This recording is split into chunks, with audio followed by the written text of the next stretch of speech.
திருக்குர்ஆனை படித்து உணர்ந்து நம்பிக்கை கொண்டவர்களுக்கு மோட்சம், திருக்குர்ஆனை நம்பாதவர்களுக்கு நரகமே புகலிடம். இந்த நரகத்தின் எரிபொருள் துன்மார்க்கத்தினர்கள் மட்டுமின்றி அவர்கள் வழிபடுகின்ற கற்சிலைகளும் தான் என அல்லாஹ் இங்கே கூறியிருக்கின்றான்.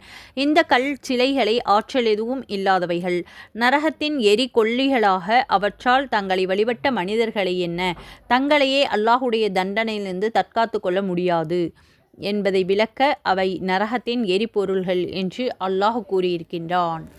ஒவ்வொரு இறைத்தூதரும் தான் நபி என்பதை நிரூபிக்க அல்லாஹுடைய அனுமதியின் பேரில் சில அற்புதங்களை செய்து காட்டினார்கள். அண்ணல் நபி ஸல்லல்லாஹு அலைஹி வஸல்லம் அவர்களும் சில அற்புதங்களை நிகழ்த்தினார்கள். அவர்களுக்கு கிடைத்த மாபெரும் பொக்கிஷம் கியாமத் நாள் வரை இருக்கக்கூடியது திருக்குர்ஆன் ஆகும். இதை படித்து உணர்ந்து அதன்படி வாழ அல்லாஹ் தஆலா நம் அனைவருக்கும் தௌஃபீக் செய்வானாக. ஆமீன்.